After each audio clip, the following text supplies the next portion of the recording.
Halo semuanya, di kesempatan kali ini aku akan ngebahas salah satu bentuk bahan ajar yang sering digunakan di dunia pendidikan, yaitu modul. Nah, mungkin teman-teman semua udah sering dengar kata modul, apalagi di sekolah, kampus, pelatihan, atau kursus. Nah, tapi sebenarnya modul itu apa sih? Kenapa modul itu penting? Dan terus gimana cara kita untuk membuat modul yang baik? Nah, semua itu akan aku bahas di video ini. Jadi, disimak sampai habis ya. Oke, sekarang kita masuk ke pengertian modul. Nah, modul ini adalah bahan ajar yang disusun secara sistematis dan lengkap yang dipakai peserta didik supaya bisa belajar secara mandiri maupun dibimbing oleh guru ataupun dosen. Nah, artinya modul ini bukan sekedar kumpulan materi biasa, tapi di dalamnya udah ada tujuan pembelajaran, isi materi, latihan, sampai dengan evaluasi. Nah, jadi siswa ini bisa belajar langkah demi langkah. Kalau disederhanakan, modul itu kayak paket belajar lengkap. Nah, misalnya kalian ingin belajar tentang pecahan. Nah, di dalam modul itu biasanya udah ada yang pertama penjelasan materi pecahan, yang kedua contoh soal, yang ketiga latihan soal, yang keempat rangkuman, yang kelima ada tes akhir. Nah, jadi siswa ini tinggal mengikuti alurnya aja. Nah, makanya modul itu sering dipakai karena praktis dan terarah. Oke, selanjutnya kita masuk ke ciri-ciri modul. Nah, sebuah modul yang baik ini biasanya memiliki beberapa ciri khas. Yang pertama, bisa dipelajari secara mandiri. Modul ini biasanya dirancang agar siswa bisa belajar sendiri tanpa harus terus-terusan dibimbing oleh guru. Nah, misalnya ada petunjuk belajar, langkah-langkah, dan juga contoh yang jelas. Lalu, ciri yang kedua itu sistematis. Jadi, isi modul ini disusun secara berurutan, dari yang mudah sampai ke yang sulit, dari dasar sampai ke lanjutan. Jadi, siswa ini nggak bingung saat melakukan pembelajaran secara mandiri. Ciri yang ketiga itu lengkap. Jadi, di dalam modul ini biasanya ada tujuan pembelajaran, materi, contoh, latihan, evaluasi, dan kunci jawaban atau umpan balik. Nah, ciri yang keempat ini yaitu menggunakan bahasa yang jelas. Jadi, modul ini menggunakan bahasa yang mudah dipahami sesuai dengan tingkat peserta didik. Kalau modul untuk anak SD, ya bahasanya harus sederhana. Kalau untuk mahasiswa, bisa lebih menggunakan bahasa yang bersifat akademik. Nah, ciri yang kelima ini fokus pada satu topik.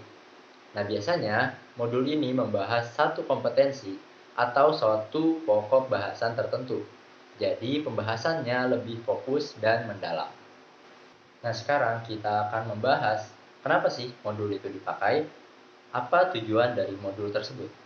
Nah, jadi tujuan penggunaan modul itu yang pertama bisa membantu belajar mandiri, yaitu siswa bisa belajar kapan saja dan di mana saja tanpa terlalu bergantung pada guru. Yang kedua, bisa mempermudah guru. Nah, jadi guru bisa punya panduan materi yang lebih rapi dan terstruktur. Yang ketiga, dapat menyesuaikan kecepatan belajar siswa. Jadi, setiap siswa punya kecepatan belajar yang berbeda-beda. Dengan modul, siswa bisa belajar sesuai ritme masing-masing. Nah, yang keempat, dapat membuat pelajaran lebih efektif. Karena tujuan, materi, dan evaluasi di dalam modul itu sudah jelas. Nah, supaya kita lebih paham modul itu isinya apa aja sih?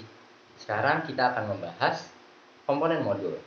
Yang pertama itu ada judul modul. Nah, judul ini menjelaskan topik yang akan dipelajari. Contohnya, modul persamaan linear. Yang kedua, petunjuk penggunaan. Jadi, di dalam modul ini ada arahan cara memakai modul. Misalnya, baca materi terlebih dahulu. kerjakan latihan, lalu lanjutkan ke evaluasi.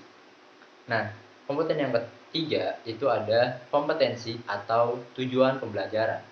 Jadi, di dalam modul ini menjelaskan setelah belajar modul ini, siswa memperoleh apa atau bisa dapat apa.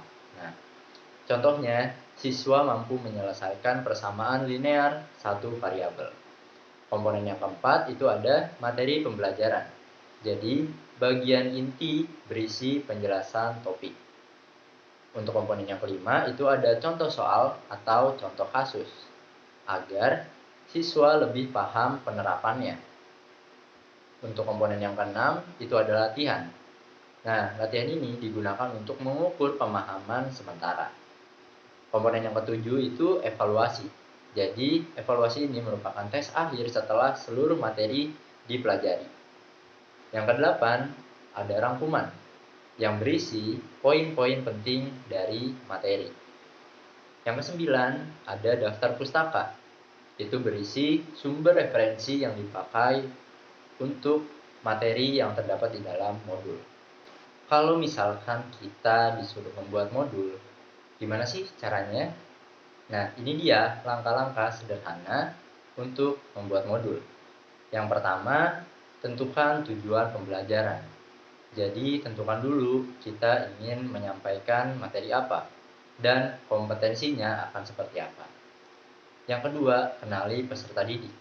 Jadi, kita perlu mengenali apakah targetnya untuk SD, SMP, atau SMA, atau bisa juga mahasiswa ataupun pelatihan umum. Yang ketiga, kumpulkan materi. Jadi, kita bisa mencari materi dari buku, jurnal, ataupun sumber terpercaya. Nah, yang keempat, susun secara runtut. Jadi, kita susun mulai dari dasar dulu, baru lanjut ke materi inti sampai dengan evaluasi. Lalu yang kelima, tambahkan latihan dan evaluasi, agar siswa bisa mengukur pemahamannya. Yang keenam, gunakan desain yang menarik.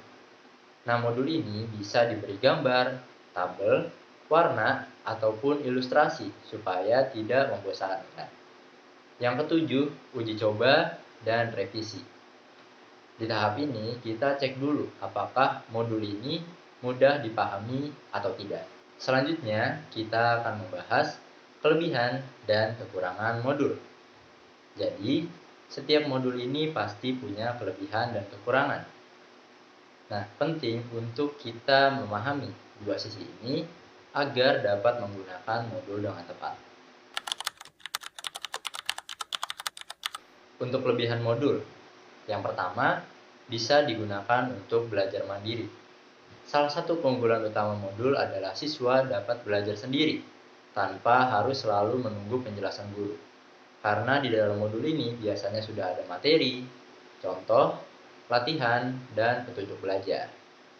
Yang kedua, materi tersusun rapi dan sistematis. Jadi, kelebihan modul ini biasanya dibuat berurutan, mulai dari materi dasar sampai kelanjutan. Nah, hal ini membantu siswa untuk dapat memahami pelajaran secara bertahap dan tidak merasa bingung karena pembahasannya jelas. Yang ketiga, modul bersifat fleksibel untuk waktu dan tempat. Jadi, modul ini dapat dipelajari kapan saja dan di mana saja. Misalnya, di rumah, di perpustakaan, atau saat perjalanan. Jadi, proses belajar lebih fleksibel. Yang keempat, modul bisa menyesuaikan kecepatan belajar siswa. Setiap siswa pasti punya kemampuan yang berbeda. Ada yang cepat paham, ada juga yang butuh waktu lebih lama. Dengan modul, siswa dapat mengulang materi beberapa kali sampai benar-benar mengerti. Yang kelima, modul memudahkan guru dalam mengajar. Guru jadi punya panduan dalam pembelajaran, seperti materi, latihan, evaluasi, itu semua sudah tersedia di dalam modul, sehingga proses mengajar lebih terarah. Untuk kekurangan modul ini sendiri, yang pertama, membutuhkan waktu lama untuk membuatnya. Jadi, dalam menyusun modul yang baik, itu tidak bisa hanya asal cepat. Perlu ada perencanaan, penyusunan materi, desain, latihan soal, dan evaluasi.